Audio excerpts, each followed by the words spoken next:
Welcome everybody. Today our topic is reissue of shares. अभी तक हमने जितना भी कंपनी अकाउंट्स के बारे में पढ़ा वो हमने पढ़ा कि कैसे हम शेयर्स को इशू करते हैं एट पार वैल्यू पे या तो प्रीमियम पे या तो इशू हमने शेयर्स किए प्रोराटा बेसिस पे। फिर हमने देखा कि मतलब फोर फीचर कैसे हो जाता है। नाउ हमारा जो लास्ट केस है दैट इज री इशू। ये सेपरेट सिस्टम में क्रिएट किया गया है जुनेजा चावला की बुक पे कल्याणी पब्लिशर जो की है, ठीक है, उनके हिसाब से हमने अदरवाइज वो जो कंसेप्ट बिल्डर क्वेश्चन हमने जो इसमें डिस्कस किया कंपनी अकाउंट्स में उसमें ये सारे कंसेप्ट्स ऑलरेडी हमने डिस्कस किए हुए हैं। अब यहाँ पे हम पर्टिकुलरली एक सेक्ट को उठाते हैं, एक्सट्रैक्शन करते हैं, री इशू सीखते हैं।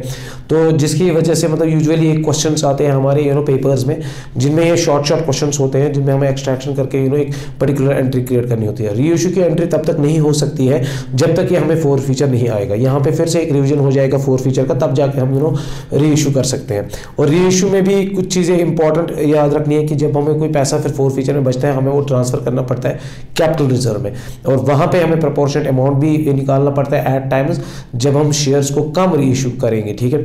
तो वो भी हम देखेंगे अभी सिचुएशन। हम कल्याणी पब्लिशर्स की बुक से एक क्वेश्चन करेंगे four features of shares and re issue, ठीक है। तो एक क्वेश्चन है यहाँ पे, limited forfeited handled equity shares of the face value of ₹10, 6 per share called up for non-payment of first call 2 per share. The forfeited shares were subsequently reissued as fully paid at the rate of 7 each. Give necessary journal entries, ठीक है। तो यहाँ पे हमारा जो question जो आपके screen पे भी आ ही जाएगा। तो क्वेश्चन ये है कि एक कंपनी थी उन्होंने हैंडल्ड इक्विटी शेयर्स इशू किए थे। सिर्फ कॉल अभी तक की थी 6 रुपए की जो कि 10 रुपए का शेयर था, लेकिन for non payment of first call किसी बंदे ने जिसके पास भी ये हैंडल्ड इक्विटी शेयर्स थे उसके नॉन पेमेंट हो गई है फर्स्ट कॉल की। तो इसका मतलब अभी 4 रुपीज हमने कॉल अप नहीं किया है, ये पहली कॉल है 2 रुपीज की, ठीक है, और जिसकी वजह से कंपनी ने फोरफीट किए हुए हैं।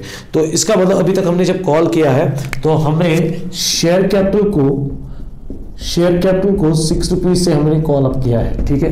व्हाट आई मीन टू से 100 इक्विटी शेयर्स है इनटू 6 दैट इज 600 हमने इनटू 100 शेयर्स है इनटू 6 अभी तक हमने कॉल अप किया है, फाइन। तो यहां पे कॉल्स इन एरियर्स हुए हैं, कॉल्स इन एरियर्स वो हुए हैं, कॉल्स एरियर्स इन अकाउंट वो हुए हैं 2 रुपीज पे, ठीक है, इनटू 100 दैट इज 200, फाइन। और इस पे हम शेयर फोर फीचर करेंगे जो अभी तक पैसा दिया गया है। अभी तक पैसा दिया गया है 4 रुपीज विच इज 400। ये हमारा हो गया यहाँ पे फोर फीचर की एंट्री जो हमने लास्ट डिस्कशंस में भी किया था कि ये जो क्वेश्चन है क्वेश्चन नंबर जो भी 32 है, क्वेश्चन नंबर 32 का ये रीइश्यू का पहला क्वेश्चन है कल्याणी पब्लिशर्स का। अब हमने इसको रीइश्यू किया है, फिर रीइश्यू किया है हमने इसको at the rate of 7 rupees पे, और वो भी फुल्ली पेड कि इसको आप खाली 7 रुपए देने, लेकिन मालिक हम इसको बनाएंगे कितना, पूरे 10 रुपए का। तो यहाँ पे क्या यहाँ पे हमने रीइश्यू की एंट्री कर दी। ये लीजिए ये रीइश्यू की एंट्री, बड़ा ही आसान। बैंक अकाउंट हमने डेबिट कर दिया, रीइश्यू कर दिया, दैट इज 700। तो ये कितने का था, बेसिकली 10 रुपए का शेयर था। तो शेयर कैपिटल के हिसाब से अगर हम देखेंगे यहाँ पे शेयर कैपिटल के हिसाब से अगर हम यहाँ पे देखेंगे शेयर कैपिटल हम करेंगे यहाँ पे पूरा 10 रुपए के हिसाब से 100 को करेंगे दैट इज 1000। तो यहाँ पे अभी मिसिंग फिगर है 300, वो 300 हम खुद लिखेंगे, वो हमारे पास ऑलरेडी इसके पैसे जो फोर फीचर पे हमारे अकाउंट में है जिनको हमें ट्रांसफर करना होता है सिक्योरिटी प्रीमियम रिजर्व से। हम ये पैसा इसमें से कुछ उठाते हैं और यहाँ पे एडजस्ट करते हैं क्योंकि हमने इस बार शेयर को लॉस पे बेचा। अब आप अपने साथ क्वेश्चन कर रहे होंगे क्यों हमने शेयर को लॉस पे बेचा। ठीक है, ये 10 रुपए का शेयर था, ये 10 रुपए का शेयर था। जब हमने इसको रीइश्यू किया हमने फुल्ली पेड अप 7 रुपए पे किया। हमने उसको बोला कि आपको खाली 7 रुपए ही देने हैं लेकिन आपको वैल्यू मिलेगा 10 रुपए का। यही इंपॉर्टेंट चीज है यहाँ पे स्टूडेंट जो कि कंफ्यूज होते हैं। तो पहले हमने कॉल अप किया था, खाली 6 रुपए मांगे थे 10 रुपए के शेयर पे, जिसमें 2 रुपए की एक कॉल थी, फर्स्ट कॉल थी जो नॉन पेमेंट, इसका मतलब application allotment with in the 4 rupees होंगी, ठीक है। और 2 रुपए की कॉल्स इन एरियर्स हुए और उसके बाद जो कॉल थी 4 रुपए की वो हमने अभी की ही नहीं है। इन बिटवीन ही 4 फीट हो गए हमारे शेयर होल्डर के शेयर 4 फीट हमने किए। उतना ही अमाउंट फोरफीट होगा जितना उसने अभी तक दिया होगा। वो उसने 4 रुपए दिए थे on application and on allotment, तो वो फोरफीचर करके उसमें 400 हमारे पास आए थे, ठीक है, कि और इसकी शेयर होल्डरशिप खत्म की थी, लेकिन इसके शेयर्स का वैल्यू बेसिकली 10 रुपए है। और हमने किसी बंदे को जब हमने रीइश्यू किया, हमने फुल्ली पेड अप किया, कोई किस्ता विस्ता नहीं बनाया, सीधे 7 रुपए का बेचा, 700 रुपए लिए। अभी ये 1000 रुपए की शेयर कैपिटल हमने क्रेडिट की है, तो उसके लिए हमें 300 रुपए कम पड़ते हैं। वो 300 रुपए हम शेयर फोरफीचर से उठाते हैं और यहाँ पे यूज करते हैं। इसमें आप जब देखेंगे तो इसमें बचाएगा अभी 100 रुपए खाली। तो यहां पे हम शेयर फोरफीचर अकाउंट को डेबिट करते हैं, ठीक है। उसके बाद इस शेयर फोरफीचर अकाउंट में जो 100 रुपए बचा है उसको हम ट्रांसफर करेंगे। इसको हम रख नहीं सकते हैं ऐसे, हम कैपिटल रिजर्व में इसको ट्रांसफर करेंगे, ये जरूरी है। अदरवाइज कंपनीज एक्ट के हिसाब से हम इस अकाउंट में इसको ऐसे नहीं दिखा सकते हैं, ठीक है। तो ये केस हो सकता है इसके हिसाब से, तो हमें जल्दी से जल्दी पैसा ट्रांसफर करना होता है अपने रिजर्व में। वो कितना अमाउंट ट्रांसफर हो जाएगा, वो 100 रुपीज ट्रांसफर हो जाएगा। बहुत ही आसान। पहले फोरफीचर भी तभी आएगा जब आपने स्टार्ट से पहले से वीडियो देखा होगा। देखिए मैंने इसका थोड़ा सा बैलेंस शीट भी लास्ट टाइम दिखाया है कि शेयर कैपिटल हमने जिस बंदे को 1000 शेयर्स 100 शेयर्स इक्विटी के दिए थे, वो बेसिकली 100 शेयर्स इक्विटी का मालिक था और 10 रुपए उसको पे करने थे। अभी तक हमने कॉल 6 की थी, 4 रुपए दिए थे, 2 कॉल्स इन एरर्स की वजह से हमने इसको फोरफीट किया।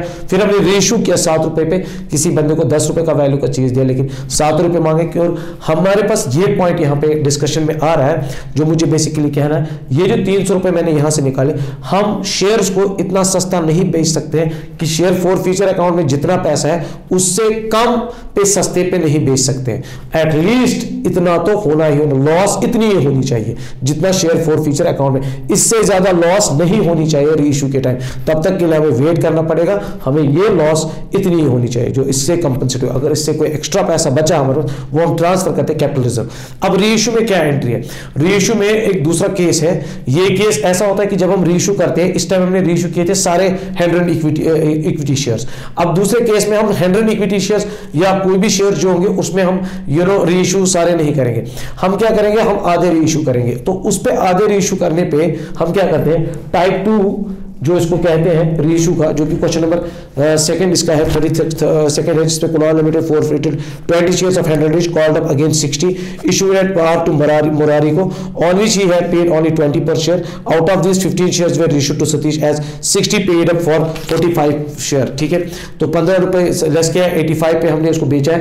कुणाल था कोई जिसके पास जिसके 20 शेयर्स कंपनी ने फोरफीट किए, 100 ईच थे, 60 कॉल्ड अप थी। इसका मतलब यहाँ पे अगर मैं दिखाऊं तो शेयर कैपिटल हमने अकाउंट डेबिट किया है 60 into 20 that is 1200, fine. Two calls in arrears 40 पे हुआ है, 40 रुपए अभी तक इसने नहीं दी है, 40 20 शेयर्स पे दैट इज 800। तो यहाँ पे फोरफीट करेंगे हम जितना अभी तक इसने पैसा दिया है, और कितना दिया है फोरफीट पे, खाली 20 रुपीज दिए हैं, 20 into 20 दैट इज 400, आ गई 1200। ये इसकी फोरफीचर की एंट्री, फाइन। तो बहुत ही आसान। अब इसको रीइश्यू किया गया है, मुरारी को रीइश्यू किया गया है, तो हम क्या करेंगे, बैंक अकाउंट डेबिट कर देंगे। कितने से करेंगे, यहां पे हम करेंगे, हमने 15 रीइश्यू किए हैं,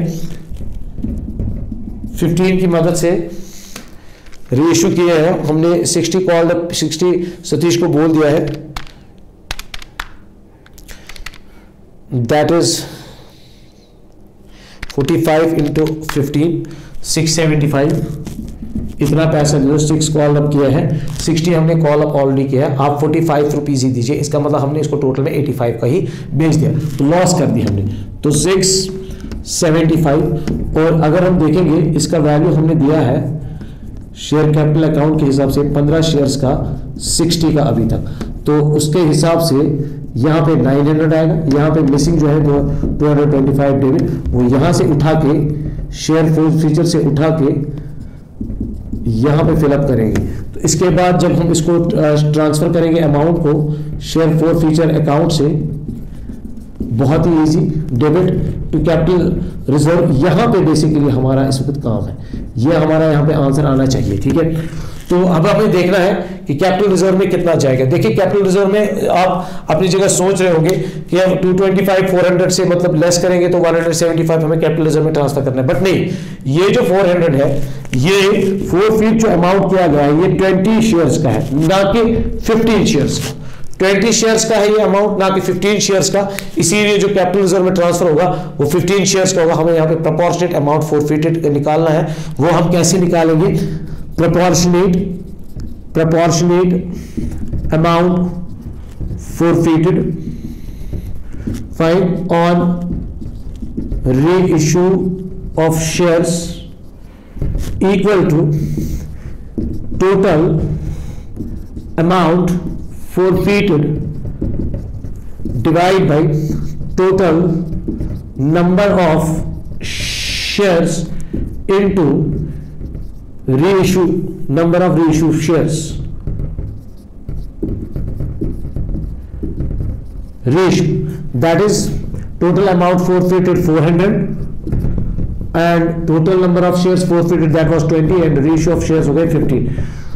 अब हमें यहां पे देखना है कैलकुलेटर करके 400 divide by 20 into 15 that is 300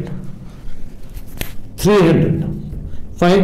जो कि कैपिटल रिजर्व को ट्रांसफर अमाउंट करना है, कैपिटल रिजर्व अमाउंट जो हमें चाहिए that will be equal to proportionate amount forfeited 300 less करेंगे हम इसको रीइश्यू लॉस या डिस्काउंट पे जो हमने बेचा, दैट रीइश्यू लॉस इज 225 इसके साथ, तो वो हो जाएगा 300 less 225 which is 75। That means capital reserve में ट्रांसफर हो जाएगा 75। ये हमारा इसका सोल्यूशन है। ये दो केस है रीइश्यू के। जब भी रीइश्यू करते हैं हमें उसके बाद जो अमाउंट बचता है फोरफीचर में वो ट्रांसफर करना पड़ता है कैपिटल रिजर्व में, लेकिन अगर हमने रीइश्यू ऑफ शेयर्स कम किए होंगे हमें उनके प्रोपोर्शनेट अमाउंट के हिसाब से कैपिटल रिजर्व में ट्रांसफर करने हैं पैसे। उसके लिए ये सब वर्किंग्स हमें करनी है, बहुत ही आसान है। प्रोपोर्शनेट अमाउंट फोरफीटेड और reissue of shares that is total amount forfeited divided by total number of shares into total number of reissue of shares. ठीक है, 400 डिवाइडेड बाय 20 इनटू 15, ये 400 ये फोरफीचर का, 20 थे number of forfeited shares and 15 was reissue of shares that is 300 and capital reserve में कितना amount transfer करना है? एक तो वो proportionate amount to be forfeited जो 300 हमारे पास निकला, उसके बाद reissue loss कितनी लॉस हो गई थी हमारी 225, उसको इसके साथ लेस किया तो 75 हमारा कैपिटल रिजर्व पे आंसर आ गया। तो this was all about company accounts. इसमें अब एक टॉपिक बचता है issue of shares consideration other than cash. इसके बावजूद भी अगर थोड़ा सा इसकी और एक कुछ वीडियोस हम अपलोड करेंगे जिसमें बैलेंस शीट की थोड़ी सी वर्किंग दिखाएंगे, तो लेकिन ऑल इन ऑल हमने कंपनी अकाउंट्स के ऊपर मतलब हैंडी मोटी मोटे टॉपिक्स अच्छे से डिस्कस किए, सॉल्व भी किए। कल्याणी पब्लिशर्स के क्वेश्चन हमने यूज किए, तो आपने देखा होगा कितना आसान है, कोई डिफिकल्ट नहीं है।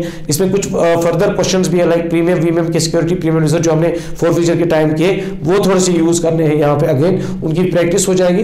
ये बहुत ही मोस्ट इंपॉर्टेंट साइड है, forfeiture, reissue and pro rata allotment, these are the very important topics of company account. I suggest personally, I advise to all the students to check these topics जो भी हमने YouTube channel पे दिए हैं, उनको 2-2 3-3 बार आप revision कीजिए, 4-4 बार, तब जाके आपको बहुत इजी हो जाएगा। और डिफरेंट तरीके से हम इन कोशिश करेंगे, डिफरेंट मेथड्स यूज करेंगे, सो जिससे बच्चे सीखेंगे, स्टूडेंट्स सीखेंगे या रेस्ट ऑफ द पर्सन जिनको भी इनकी इस इंफॉर्मेशन की जरूरत है तो वो सीखेंगे। तो बहुत ही आसान है ये reissue of shares. I hope this will help all the JK board students as well as CBSE student, although students also who are going for a competitive exam. This is a very handy topic. So thank you very much. I suggest you go for it.